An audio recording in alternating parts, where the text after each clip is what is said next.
नमस्कार, स्वागत है आप सभी का सच्ची रिपोर्ट पर और मैं हूं आपके साथ सपना ठाकुर। खबर तुंगा से है, जहां पे एक महिला के साथ बलात्कार करने के बाद उसकी निर्मम हत्या कर दी गई। तो वहीं तुंगा थाना पुलिस ने इस पूरे वारदात पे से महज 36 घंटे के अंदर पर्दाफाश किया। तुंगा थाना क्षेत्र के ग्राम धनाऊ कला में 100 फीट गहरे कुएं में 8 जनवरी 2022 को दोपहर 1 बजे एक महिला की लाश नग्न अवस्था में पड़ी हुई मिली।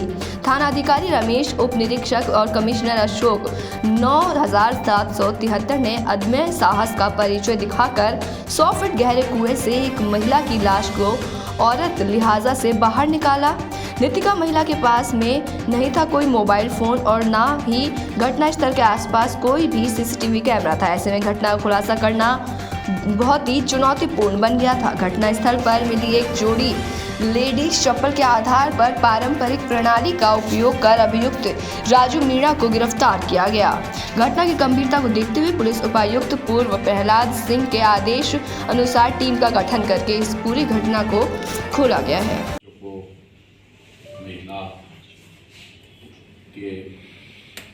उक्त महिला के बारे में जानकारी प्राप्त हुई कि ये 7 तारीख की रात से अपने घर पर नहीं है। तो SHO, ACP, ADCP सब लोग मौके पर पहुंचे और मौके पर पहुंचकर तलाश प्रारंभ की। तो उससे घर से 150 मीटर दूर पर ही एक कुआं है और उससे विपरीत दिशा में ही 150 मीटर पर एक जगह चप्पलें एवं अंतर्वस्त्र मिले और वहाँ से खून के निशान भी थे और करीब 100-150 मीटर तक किसी को घसीट कर कुएं में डालना पाया गया। तो बॉडी को कुएं से निकाला। कुएं से निकालने के बाद में FSL डॉग स्क्वाड जो भी पूरी कार्रवाई होती है वो ही, साथ में महिला की पहचान भी बनाव गांव से वहीं से ही रहने वाली जो अपने पीहर में रह रही थी, मानसिक रूप से थोड़ी सी कम समझ वाली थी, होना ज्ञात हुआ। उक्त समस्त साक्ष्यों का संकलन करने के पश्चात हमें, हमारी टीम को यह हो गया कि सेक्सुअल असॉल्ट है और कोई न कोई गांव का ही जानकार हो सकता है। उस संबंध में FSL टीम और हमने उस महिला के नाखून भी मृतका के काफ़ी बड़े थे, उनको भी DNA के लिए सुरक्षित किया एवं इस में हमारी जो पारंपरिक पुलिस प्रणाली ही काम आई, क्योंकि गांव में न तो CCTV फुटेज है, न ही कोई मोबाइल फ़ोन है और न ही घटनास्थल के आसपास इस तरह का कोई अलामत था जिससे कि हमें टेक्निकली कोई हेल्प मिल सके। तो हमने हमारे पारंपरिक पुलिस अनुसंधान प्रणाली को काम में लेते हुए जो इस प्रवृत्ति के थे या गांव के अंदर जिनकी प्रवृत्ति संदिग्ध थी या इस तरह की घटना को अंजाम दे सकते थे या जो अपनी लोकेशन नहीं थी।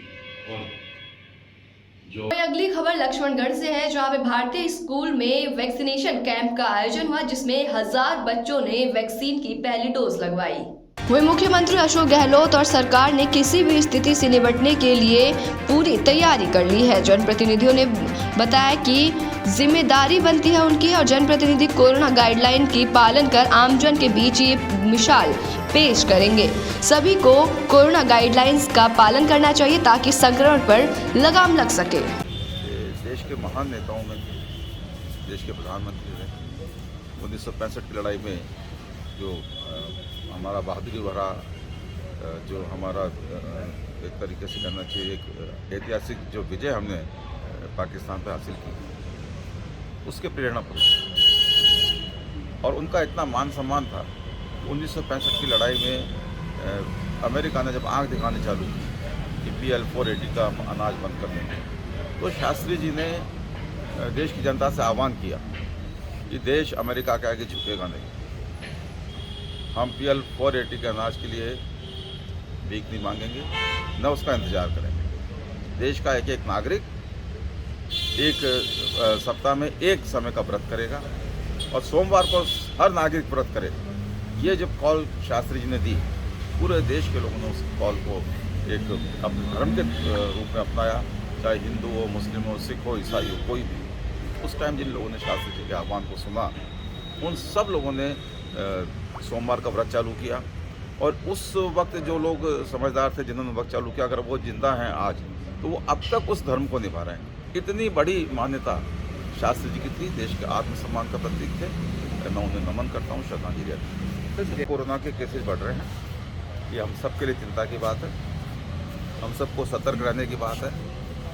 माननीय मुख्यमंत्री अशोक गहलोत जी लगातार इस और लोगों को जागरूक कर रहे हैं। इलाज की व्यवस्था में कोई कमी सरकार की नहीं रहे, भगवान ना करे कभी अस्पतालों में ज़्यादा लोगों को जाना पड़े।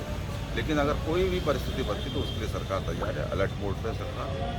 और हमारी भी जिम्मेदारी बनती है कि हम अपने को बचाएं, अपनों को बचाएं। मेरा ये भी सभी जनप्रतिनिधियों से मेरा आग्रह है कि जहाँ तक हो सके हम जो ऐसे कार्यक्रम जिसमें कोरोना गाइडलाइंस की ऐसे कार्यक्रमों में जाएं, जब भी हम कार्यक्रमों में जाएं, हम अपने आप को कोरोना गाइडलाइंस की पालना करने वाले जागरूक नागरिक के रूप में, उदाहरण के रूप में प्रस्तुत करें। लोग नेताओं से, जनप्रतिनिधियों से और जो भी अधिकारी किस्म के लोग होते हैं उनसे उनको देख के अपना आचरण तय करते हैं। तो हमें अपने आप को कोरोना गाइडलाइंस की पालना करने वाले एक आदर्श और जागरूक नागरिक के रूप में हमको पेश करना चाहिए। जनप्रतिनिधियों से प्रेरणा लेकर आम आदमी की तरफ ध्यान देगा और हम बचें। कहीं कोई हमें किसी तरह की सूचना मिलती है तो हम लोगों की सेवा करें। कोरोना मामले में बढ़ते संक्रमण को देखते हुए जलदाय मंत्री डॉक्टर महेश जोशी ने गंभीर चिंता जताई। वहीं भारतीय स्कूल में वैक्सीनेशन कैंप का आयोजन किया गया, जहां कोविड-19 नियमों का पालन करते हुए 15 से 18 साल के विद्यार्थियों को वैक्सीन की पहली डोज लगाई गई। संस्था डायरेक्टर रामस्वरूप महला ने कहा कि सावधानी में ही सुरक्षा है, इसलिए विद्यार्थी न केवल वैक्सीन लगवाने के लिए आगे आए बल्कि कोविड-19 नियमों का पालन भी करें। नियमों का पालन कोरोना से बचाव का पहला और वैक्सीनेशन दूसरा हथियार है, इसके प्रति दूसरों को भी जागरूक करें। उन्होंने बताया कि स्कूल में करीब 1000 विद्यार्थियों को वैक्सीन की पहली डोज लगाई जा चुकी है। आज स्कूल में वैक्सीनेशन का कैंप लगाया गया और किस प्रकार से चल रहा है? वैक्सीनेशन का कैंप जो भी स्थानीय प्रशासन द्वारा लगाया गया बहुत ही अच्छा चल रहा है। ये दूसरा चरण है। पहले चरण में लगभग 743 बच्चों को शनिवार को वैक्सीन किया गया था और बच्चों का भी उत्साह देखते ही बन रहा था। अभिभावकों का भी बहुत सहयोग मिल रहा है। हर अभिभावक यही कह रहा है कि वैक्सीनेशन होना चाहिए और मैं इधर से जिला प्रशासन और स्थानीय लक्ष्मण प्रशासन का भी आभारी हूँ कि उन्होंने स्कूल में वैक्सीनेशन कैंप लगाया। पहले चरण में भी बहुत अच्छा रहा और आज भी लगभग 300 से 400 बच्चों को वैक्सीनेटेड किया जा रहा है। किस प्रकार से व्यवस्था रखी गई थी? नहीं, व्यवस्था बहुत अच्छी है। टीम पूरी आई थी। शनिवार को तो लगभग 8-9 सदस्य रहे थे। उनके द्वारा हमारे भी जो भी विद्यालय स्टाफ था उन्होंने साथ में रख के सोशल डिस्टेंसिंग के साथ में बच्चों को पूरा मोटिवेट करके वैक्सीनेशन किया गया था। उसमें डॉक्टर साहब भी राधेश्याम जी शनिवार को विजिट करके गए थे और प्रशासन की व्यवस्थाएं बहुत ही सराहनीय है। आपका नाम? मेरा नाम रामस्वरूप महिला है, निदेशक भारतीय स्कूल लक्ष्मणगढ़। और डेफिनेटली हम भी टाइम टू टाइम बच्चों को गाइड करते रहते हैं। जो कोरोना महामारी चल रही है उसका विकराल रूप ले रहे हैं, उसको डेफिनेटली हम सब अवेयरनेस फैला के, मीडिया का भी इसमें बहुत सहयोग रहा है, हर पब्लिक का भी सहयोग रहा है, पेरेंट्स हैं, स्टूडेंट्स हैं, वो सब अगर सराहनीय कदम उठाएं। आप हमारे स्कूल में भी देख सकते हो कि सारे बच्चे मास्क लगा के आते हैं, सोशल डिस्टेंसिंग रखी जा रही है और आगे भी इस चीज़ का ध्यान रख के इस महामारी को लड़ने में, इसको भगाने में हम पूरा सहयोग करेंगे। Thank you. I want to say that this is a very vast good thing. We all should take good steps. आपका नाम? My name is Muskan Khan and I had vaccinated कौन सी क्लास and में? I have no fear because I can freely go to schools. I have no fear of that I will be infected by this corona virus. I belong from 11th class bio. Dholpur में दलालों का sting operation कैमरे में कैद हो गया कि किस तरीके से वो पैसे खाकर काम करते हैं। कहने को तो यहाँ सब कुछ कायदे और कानून के मुताबिक होता है, मगर ये कायदे भी आम इंसान के लिए हैं और कानून भी। ड्राइविंग लाइसेंस बनाना, रजिस्ट्रेशन कराना हो या परमिट, टैक्स प्रक्रिया इत्यादि, इधर से उधर बस धक्के खाते रहो। मदद करना तो बहुत दूर, कोई अधिकारी या कर्मचारी सीधे मुंह बात तक नहीं करेगा, चाहे धक्का खाते हुए आपके दिन हो या चाहे हफ्ता भर या फिर महीना। हाँ, अगर अपने जेब से चंद नोट की पत्तियां निकाल ली तो फिर कोई टेंशन नहीं, मैं इस चंद मिनट में काम पूरा, क्योंकि भाई आपकी टेंशन दूर करने के लिए मौजूद है दलाल की चपरासी का काम संभाल रहे हैं और यही बाबू का भी काम संभालते हैं। धौलपुर जिला परिवहन कार्यालय का हाल तो ऐसा है कि सबसे बड़ी बात लाइसेंस और टैक्स की प्रक्रिया ऑनलाइन होने के बाद भी दफ्तर में दलाल राज हावी है। यहाँ सब दलाल के हाथ होता है। वहीं आरटीओ कार्यालय में आपके साथ हो कुछ गलत तो आवाज़ उठाए। अब आपकी बात आती है, सब जानकारी जिला परिवहन अधिकारी को होने के बावजूद भी कार्रवाई के नाम पर वो चुप्पी साधे रहते हैं। इससे तो साफ जाहिर होता है कि इनके आशीर्वाद से ही दलालों का ये खेल चल रहा है और क्यों ना चले, चढ़ावे के प्रसाद जो इन्हें पहुंच जाते हैं। कम करके ही बताए तुम यहाँ पे दोनों ट्राई करके ही आ रहे हैं। अरे तो एक बजे होंगे 4 बजे आऊँ, हम तो भाई 700 रुपया बताए डायरेक्ट ना तुम बनवा रहे कै दिन बजे होंगे। आज में नहीं बनवाई दी थी तुमने, तब आना पड़ेगा 1 महीना बाद ही। आज देना है वैसे मार्कशीट, वो आधार कार्ड देना है, फोटो देना है, बस पैन कार्ड होगा तो पैन कार्ड देना पड़ेंगे क्या अपलोड करना होते जी मार्कशीट नहीं लगाना 25 से नहीं होगा। मार्कशीट आना 25 रुपये ले लियो।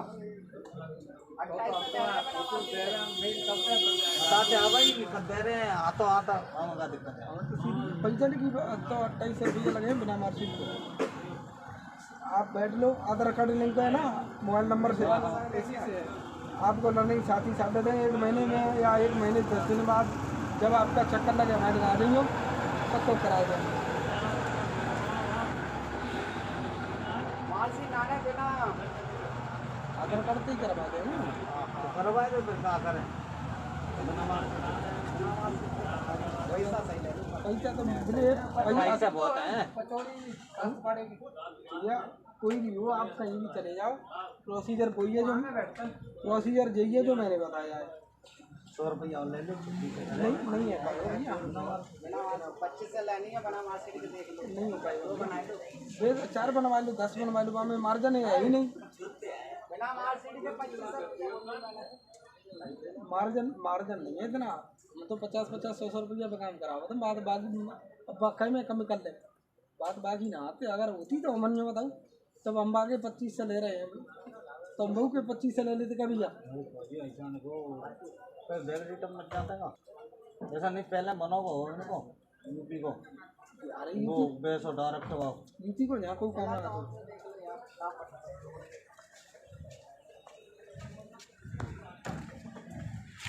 वही गंगानगर के रायसिंह नगर से खबर सामने आई है, जहां पे ब्यूटी पार्लर संचालिका के साथ उसके पति को बंधक बनाकर लूटपाट की कोशिश की जा रही थी। वही लूटपाट की कोशिश नकाबपोश हथियारबंदों ने की थी। 2 युवक थे, जिसके बाद आसपास के दुकानदारों ने घेरा डालकर इन युवकों को पकड़ लिया, जिसमें से एक युवक फरार हो गया। पकड़े गए युवक के पास से हथियार सहित कई चीजें बरामद हुई। गर्ल्स स्कूल के पास रॉयल टच ब्यूटी पार्लर की ये पूरी घटना है। ब्यूटी पार्लर संचालिका सहित शहर के व्यापारी लोग थाने पुलिस के पास पहुंचे, जहां भारी संख्या में भीड़ दिखी। पुलिस इस मामले की जांच कर रही है। वही DYSP अनु बिश्नोई इस मामले में पूछताछ कर रहे हैं। खबरों का सिलसिला जारी रहेगा, आप देखते रहिए सच्ची रिपोर्ट।